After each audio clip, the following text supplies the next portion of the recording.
오늘도 주님의 말씀을 통해 하나님 나라를 누리는 복이 있기를 주님의 이름으로 축원합니다. 오늘 본문은 이제 하나님께서 애굽에 내리신 출애굽 때의 두 번째 재앙을 보여주고 있습니다. 잘 아시다시피 두 번째 재앙은 개구리 재앙이죠.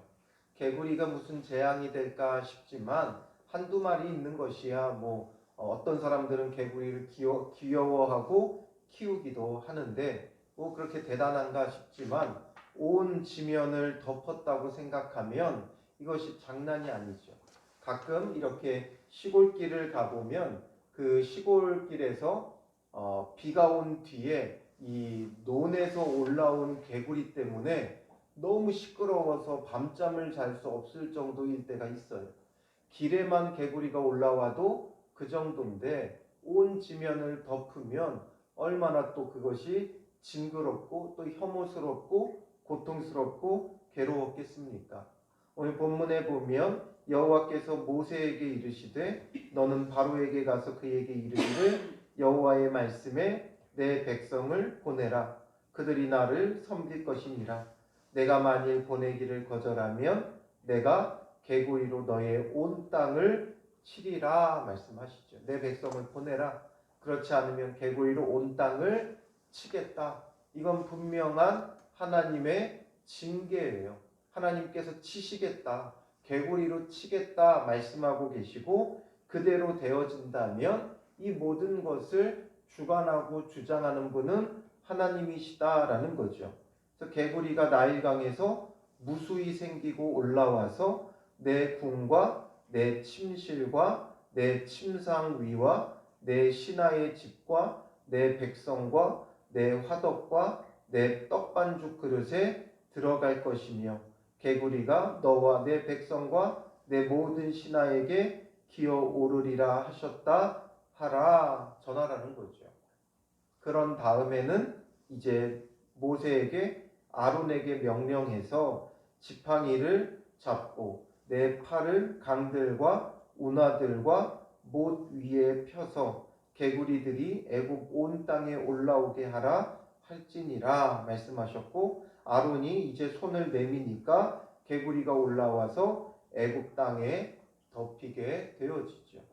근데 왜 개구리로 하나님은 심판하셨을까? 왜 징계하셨을까? 바로 이 개구리가 갖는 애굽에서의 위치가 있어요.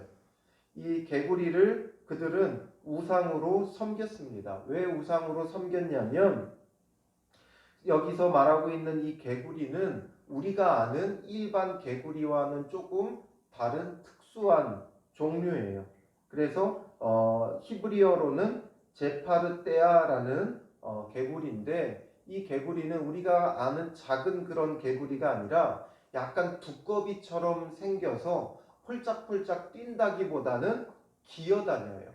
기어다니는 그런 개구리인데 이 개구리가 언제 이 애굽 땅에 올라오냐 하면 이제 나일강이 우기 때 한번 범람하고 나면 땅을 뒤엎고 땅이 비옥해진 땅이 이제 쌓이게 되어져요. 퇴적물이 있는 비옥한 땅이 쌓이게 되면 그때 이제 한 9월에서 12월 사이에 이 개구리들이 나일 강변에서 이 비옥한 토양 위로 무수하게 올라왔다고 해요. 그러니까 한두 마리가 아니라 이제 퇴적층에 아주 비옥한 땅 위로 이 개구리들이 무수하게 많이 올라오는 거예요. 그러니까 이것을 보면서 애굽 사람들은 그 당시에 무엇을 생각했냐면 이 비옥한 땅을 만들어주는 게 바로 이 개구리라고 생각했고 또 이 무수히 많은 개구리를 보면서 이제 다산의 상징으로 개구리를 여겼어요.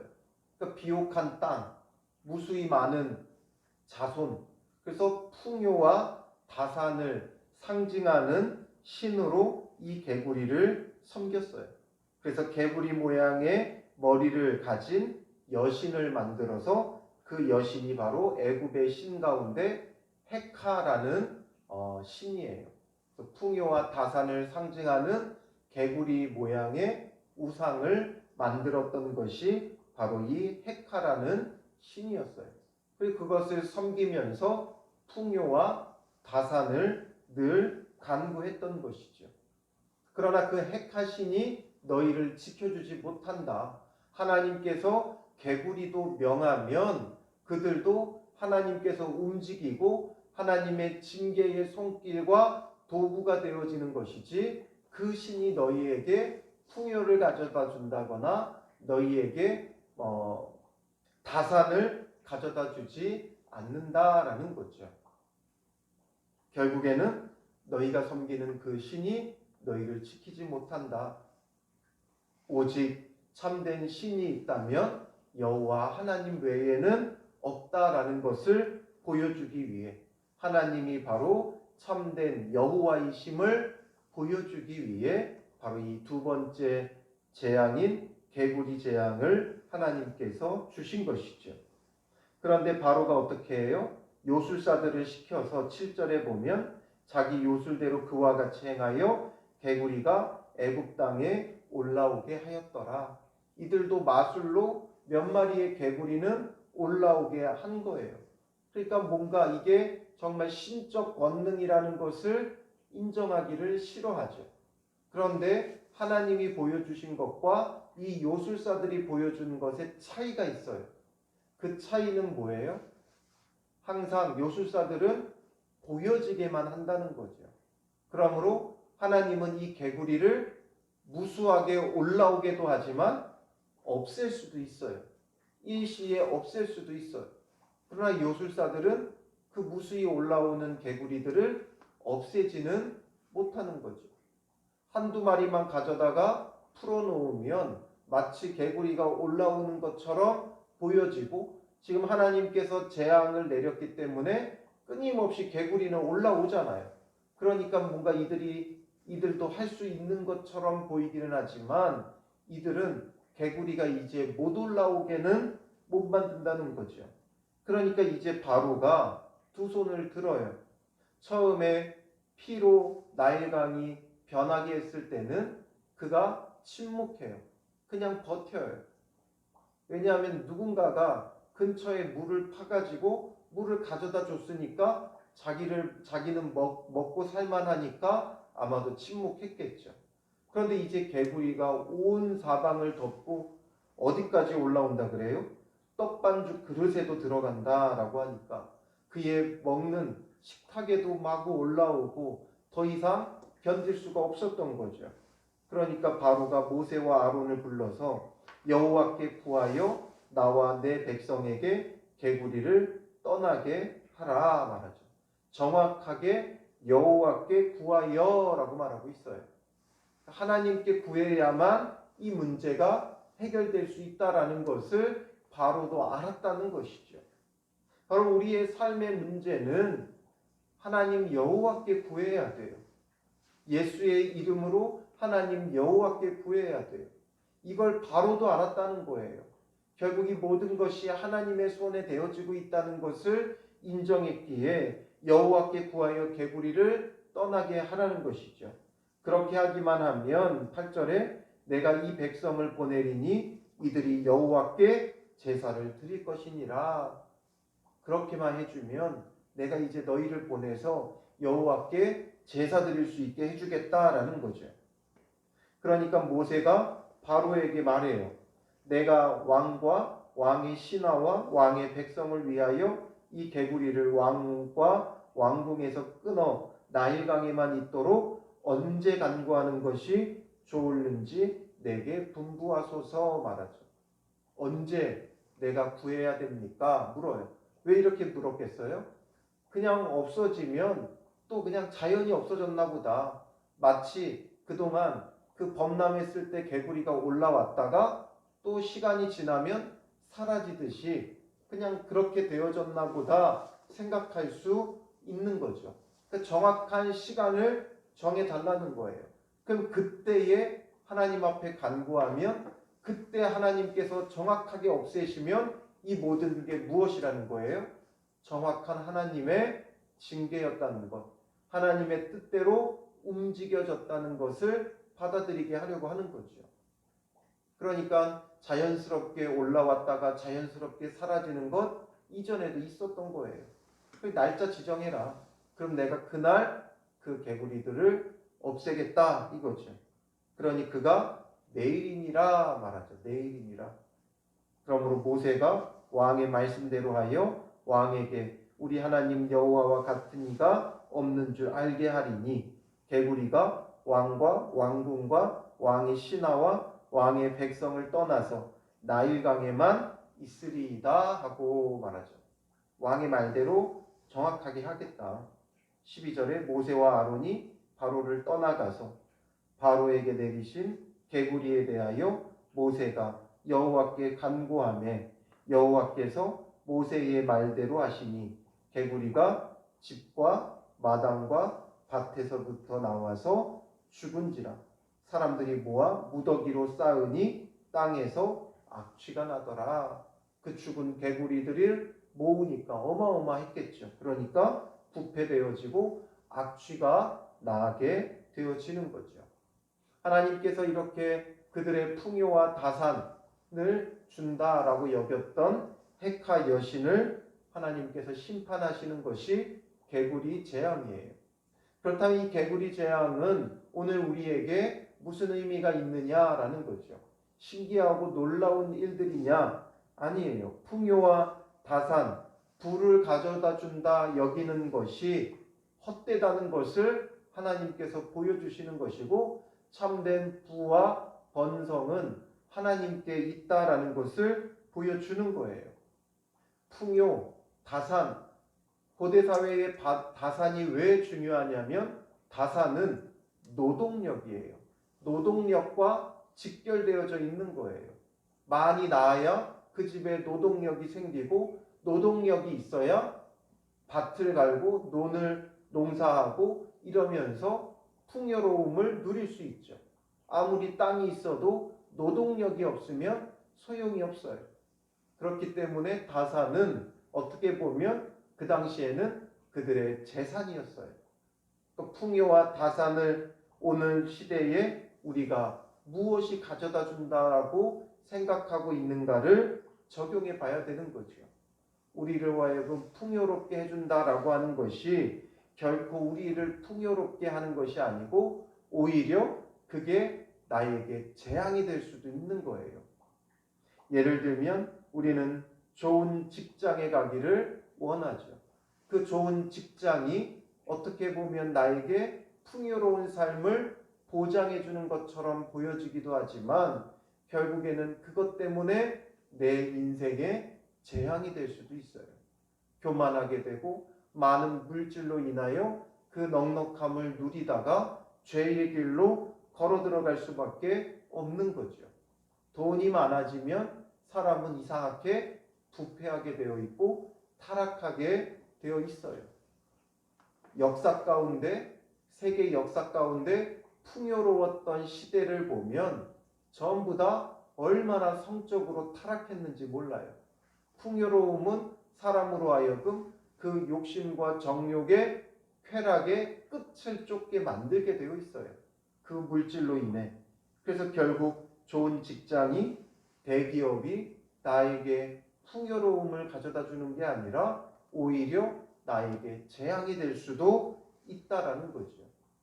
많은 부동산이 아니면 재테크가 아주 비싼 고가의 주택과 또 아니면 고가의 자동차와 이런 것들이 나에게 풍요로움을 가져다 줄 것 같지만 그게 오히려 우리에게 재앙이 될 수도 있다라는 거죠. 주식이나 이런 것들이 우리에게 풍요로움을 갖다 줄 것 같지만 오히려 그 주식으로 인해서 오히려 폭망하는 사람들이 있죠. 주식이 폭락할 때 완전히 다 망해버리는 사람들이 있어요.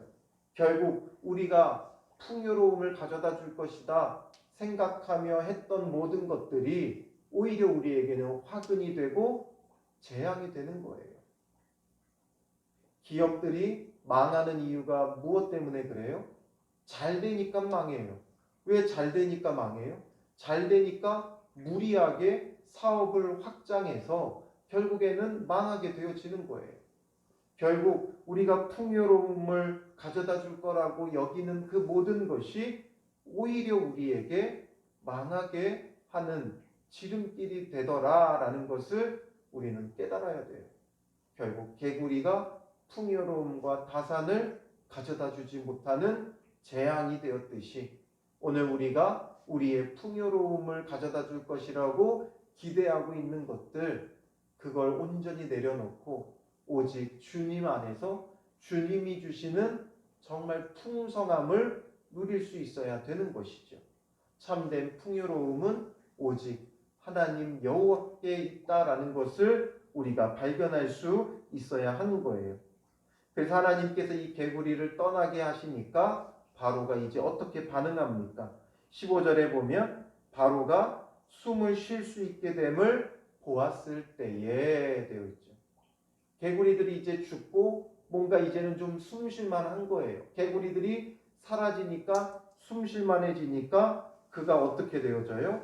마음을 완강하게 하여 되어 있죠. 이 정확하게 우리의 모습을 바로가 보여주고 있어요. 우리가 죽을 것 같을 때는 하나님 앞에 매달리죠. 그런데 어느 정도 조금 그 문제들이 좀 해결되어지고 숨쉴만 하면 어떻게 되어져요? 우리의 마음이 다시 완강해지는 거예요. 그래서 그들의 말을 듣지 아니하였으니 되어 있죠. 그들의 말은 누구의 말이에요? 하나님의 말이죠. 결국에는 다시 하나님의 말씀을 듣지 않는 거예요.